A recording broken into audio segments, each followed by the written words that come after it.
Tàkúté tí ọ̀tá mi gbẹ́, Ọlọ́run má mà jẹ́ ó mú mi. Ọ̀tá mi kókó sínú rẹ̀. Kọ́n dẹ̀ wá fi boró gbọ́nú, jẹ́ kó ti gbàgbé páwọn dẹ. Tàkúté tí ọ̀tá mi gbẹ́, Olúwa. Ọlọ́run má mà jẹ́ ó mú mi nínú ọdún yìí. Tàkúté ọ̀tá kò ní mú mi àti ẹ. Kọrin yẹn, ọ̀tá mi kókó sínú rẹ̀.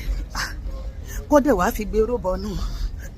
Tá lọ fà bàbá, táwọn lọ fà olóró, tá lọ fà bàbá, tá lọ fà olóró, ọ̀tá tó ń lépa mi, bàbá tá lọ fà olóró, ọ̀tá tó ń lépa ọkọ mi, tó ń lépa àwọn ọmọ mi, tó ń lépa ògo mi, tó ń lépa ìràwọ̀ mi, tó ń lépa àyànmọ́ mi, tó ń lépa àṣeyọrí mi, tó ń lépa ẹ̀mí mi, táwọn lọ fà olóró.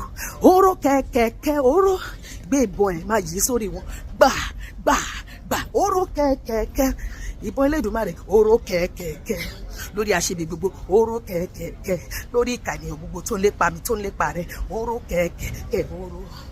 Ìpìlẹ̀ ogun tó ń jà mí ẹ máa mi, olórí ogun tó ń jà mí ẹ máa wò, má sọ bẹ́ẹ̀. Ìpìlẹ̀ ogun tó ń jà mí ẹ máa mi, olórí ogun tó ń jà mí ẹ máa wò, olórí ogun tó ń jà mí ẹ máa wò, lórúkọ Jésù ẹ máa wò.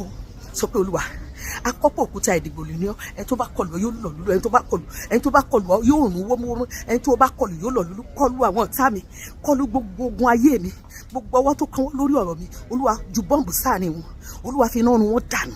Gbogbo ẹnikẹ́ni tó fọwọ́sowọ́pọ̀ láti ṣe mí níbi lọ́dún yìí, Olúwa jẹ́ kí wọ́n para wọn, Olúwa dà wọ́n lédè rú, Olúwa kọ̀yìn wọn síra wọn, Olúwa ti katapila àti búdòzà ọjọ́, Olúwa fi irun wọn dànù. Gbogbo ẹni tí ń lépa ẹ̀mí mi, tí ń lépa ìwàláyé mi, tí ìwàláyé mi ń bí nínú, jẹ́ kó jẹ oyè RIP lọ́dún yìí.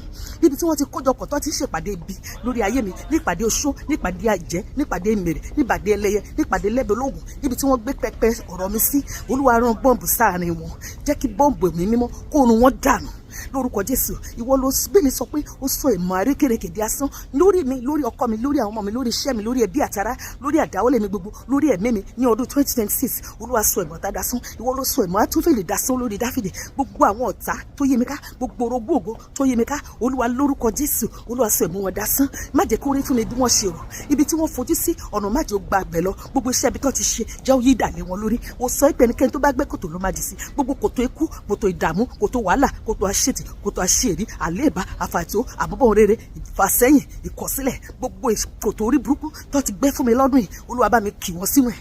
Gbogbo pósítọ̀ kọ̀ nítorí èmi àti gbogbo àwọn olólùfẹ́ mi, àwọn ni kò fi sí. Gbogbo ìsàkútọ́gbẹ́, àwọn ni kò fi di. Ọlọ́run, gbogbo iṣẹ́ ibi tó ṣe, bá mi yí dàlé wọn lórí, bá mi kójọpọ̀ dàlé wọn lórí. Gbogbo tó ti ṣàṣeparí ẹ̀ nínú ìmọ̀lẹ̀ òkùnkùn lórí ayé mi, lórí ayé rẹ̀, ó máa yí dàlé wọn lórí. Sọ pé orí mi kọ́, ẹlẹ́dàá mi kan tí ò dá. Orí mi kọ́ ya, ẹlẹ́dàá mi kan tí ò dá o, orí mi kọ́.